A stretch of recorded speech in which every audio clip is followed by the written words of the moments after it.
right, we are here. This is Casual Monday. We're just kind of rolling in here all relaxed, ready for the podcast. Relax. Are we relaxed? We didn't agree on that word before we came in. I Never relax. I am Never relaxed. I just Never lied. relaxed.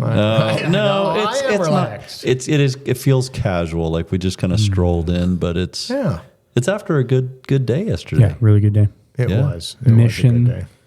I know that had a lot of ties, Scott, to you. You know, being at the forefront, the start of it. That was kind of cool to see that culmination of having, you know, this ministry you've been a part of for years and years and years come here. So that's and I was chatting with Andy Rotuno because I had totally forgotten that we met in 2007. He was like 25 years old, just started youth ministry, and had this church from Burbank. And every year it was kind of interesting because the Nebraska group made up at least half of the kids there. So we were like the big crew that rolled on in, and we're all I've seen telling Cornhusker jokes, and everybody's lost. Well, all just these in case, smaller churches. I should quickly say, in case someone's listening that wasn't there on Sunday, we had Gleanings for the Hungry from California. Everybody's like, well, what are we talking about? What? Andy, who? What? Yes, exactly. So anyway, Gleanings for the Hungry, a ministry we've been involved in since 2006. 2006, we sent a little group there, and we actually both the missionary who visited Andy and I both found Gleanings the same way. Yeah. Going to a convention, Gleanings had a table. They were handing out peaches, and we ate them and said, "That's good. Tell me more about this." And that led to this. But food is the front door to a lot of things, right? It is, and it's just so humbling to see that it started with, again, that little peach, and we took 15 people the first time, and now to go, we've sent over 300 different people and a total of 600 visits, individuals. That's a high return rate. Right. I mean, to 300 to 600, that's a high return rate. It greatly increases your chances of impacting other people around the world for the kingdom with all the labor we put in. I think many had the experience. So if you haven't had a chance to listen, go back and listen again to it, because I haven't been on the trip yet, but I've heard, we've sent youth trips and adult trips here recently. People come back and share bits of pieces. I'm like, that sounds neat. I really would like to go sometime, but didn't have a clue about the impact that was being made around the world. Right. Like literally lives changed in the sense of it's so much more than just a meal that they're getting, whether the dried fruit or the soup, that it is changing lives and cultures. And in the stories, it was just so powerful. Yeah. He didn't have a chance to go into the history. At 8:00, he tossed up the picture. The one time, Wally Wenji is the guy's name. So in the early 80s, Wally goes on a mission trip to Indonesia, sees kids starving, comes back to the area where Gleanings is located, sees all this excess fruit, and he's like, we should do something about that. And they literally started by hand taking beat up peaches, cutting them with a knife by hand, laying them out to dry. And from there, it went to, I know some of the years we were there, we would set records and do over 200 of these bins, which are 4 foot by 4 foot by 4 foot. That's a lot. Bins full of peaches. And now, in the last 15 years, God has shifted them to the soup mix, where now they're producing so much more soup than they ever did peaches. And as you said, they are the stable food for a lot of these organizations that deliver food regularly to people in their area. But what got me was, talking about the community where, almost every other home it's a 12-year-old daughter is the one who is head of the household. In Swaziland, was that Swaziland I was talking about? Yeah. And that to talk about what that daughter has to do to make sure that there's food for her family, like we can't speak of it in this setting and with young ears. But to know then when that food comes, like she doesn't have to do that anymore.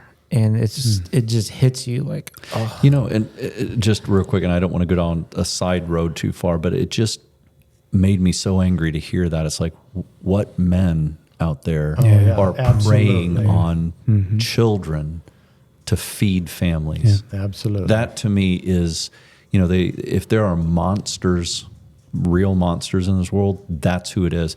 And so not only does my heart break for these 12-year-old or younger or slightly older siblings who are running a household because their parents have died of AIDS. If you weren't here to hear the story, that through the AIDS epidemic in Swaziland, I can't even pronounce the name of the country. They call it Eswatini. Eswatini. And to know that they're struggling, but then to have people pray on them in their time of struggling. I'm just like, what?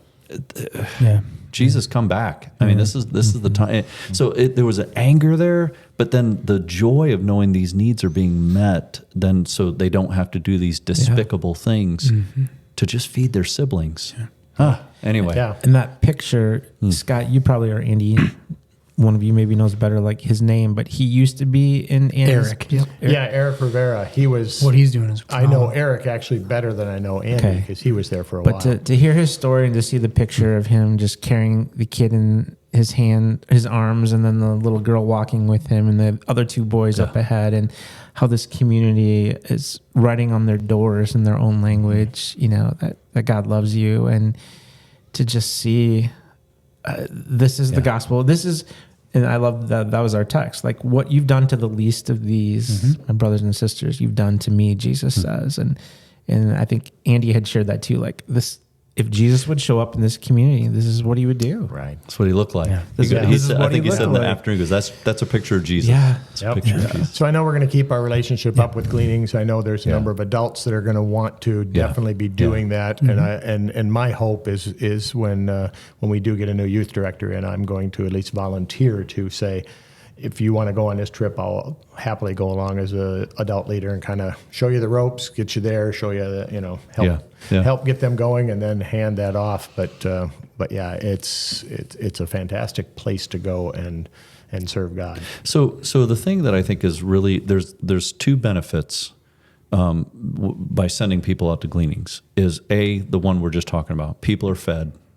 People's lives are saved. The meals that our people packed, Catherine mentioned this in our meeting today, the meals that our people packed went to that to area. Swaziland. There. So there's certainly that benefit, and that's the primary benefit. Yes. The other benefit is our teams get to know each other. They grow in relationships with each other because you're not traveling to a foreign country unless, of course, you call California a foreign country, which it's pretty close. Yeah, but you're going on it's like it's a service trip. Yeah.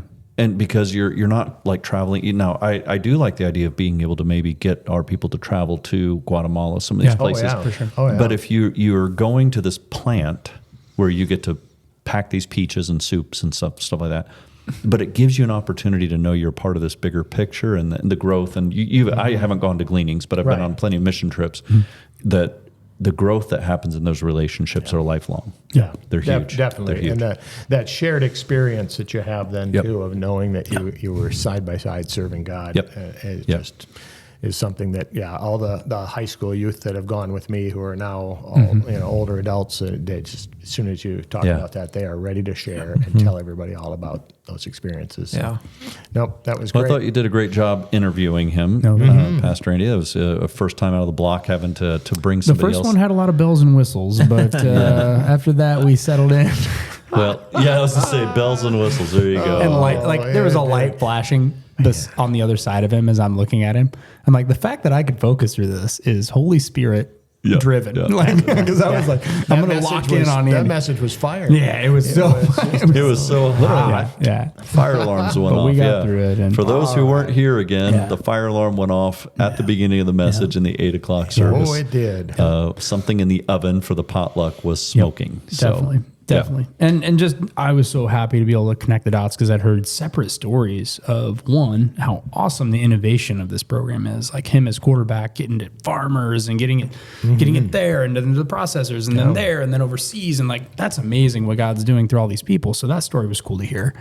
And then it was cool to hear we get to be a part of this, and there's other ways than going and serving, and we've learned of some of those too. And he even said, if you guys know farmers or other people that can get us peas or beans or whatever, please connect us. So he shared that in his afternoon session. But then also, I mentioned this, but it's hard sometimes to sit in the pew and know what impact we can have. You know, certainly in our neighborhood, it's a little more visible to us sometimes, and sometimes it's not. But to know that this long-term relationship, which is a big deal, has contributed to that is really special. Yeah. And even so, like, I've heard people say, well, I give some to church, but I also want to give to this impact or this other mission. And there's a lot of good in that. But to say, when you give to this church, we are on mission. Right. And it might happen in this building, it might happen in our neighborhoods, or it might happen to the ends of the earth. And that's been true of Messiah for a long time. And a lot of people get that. But for those that don't, hopefully they heard it helps with word and sacrament ministry in this building, which is essential for the feeding of God's people. But it also can go to the end of the earth. If we weren't providing discipleship growth, we talk about our discipleship pathway, you wouldn't have the bodies to go. That's right. Packet gleanings. Exactly. There wouldn't be the heart, the desire. There wouldn't be the culture set that says we need to do something above and beyond ourselves. So it works hand in hand in how we're nurturing discipleship locally so that we can impact globally. Sometimes money out of every dollar that goes in the plate goes directly to a global ministry through Mission Central, something like that. But other times it's because we invest in people here that impacts how we address problems around the world. So it's all in one. And I appreciate you saying that, because it's not, you can't, you'll get some businesses out there that'll say, they'll show you a pie chart. And they're like, out of every dollar that's given, this much goes to this much goes to this. And we can do that to some degree. But there's so much overlap because if you said, well, this much goes to support salaries and benefits, okay, it's the biggest pie piece of any business. Well, then you could say, well, wait a minute, that's not missions. Yes, it is. Our greatest asset isn't our building, it's our people. You said that a couple of weeks ago. So it's difficult to clearly articulate where every penny goes, but people need to trust that what's happening is having eternal impact globally and locally. And I love that he said this. This is something that maybe got skipped over a little bit. I think he said at 8 o'clock was, you got 8 flags in the back. You could add 40. Flags based on who we've worked together. I didn't hear that. I was out there trying to. Could you order 40 more flags? I was out there trying to shut down a fire alarm, so I didn't hear that. Yeah, so, that was pretty cool. So I really appreciated that comment. This is actually a great transition point. Segue. Of talking about the missions we have in our own homes and in our neighborhoods, which is coming soon. I alluded to it a few times this weekend, but we have a mission right here. And again, I've talked to some people that there is so many amazing things going on overseas, but there is a lot of work to do right here. But it starts here. It starts here. Yeah. And then it leads to overseas. So our next series is joining Jesus as a family, which is building on what we've been talking about, joining Jesus on his mission. So where he's already at work, and we get to go be a part of that. And by family, we mean as a family of believers, so as a church family, but then in our own families. And so, if I'm a person of one, if I'm married with kids, grandkids, like our families come in a lot of different shapes and sizes. What does that look like then? And it's going to key in over the weeks on some different components that Jesus teaches on within his discipleship. One is the importance of establishing our identity, because our obedience flows out of that identity. Right. So again, it's important to understand that. And a few of the weeks are really going to focus in on the importance of just what does it mean to trust in God, our Father? And when we look at a lot of things we're dealing with in life right now, and in our country, and with some of the natural disasters, and we're praying for those affected by the hurricanes. When we look around the world and wars and rumors of wars, and with the upcoming election too, and just so many other things, and just add to the personal things that we're dealing with. Right. Being able to trust God as a father through all of that. Yeah. And so I'm excited. Larry Elias and I have taught on this a couple of times in smaller settings, to really trying to help parents and what it means to disciple their children, for grandparents to help in discipling too. But it's just taking it kind of to another place of what it means to be followers of Jesus, and for us to be, yes, we want this to go out to the ends of the earth, but to that point, we don't want to forget we're in a mission field right here and now. So. Well, and if we don't, like we said, if we don't nurture that, if we don't plant seeds in our own homes, you can't expect it to grow elsewhere. It's kind of like somebody else will do it. No, God says I called you.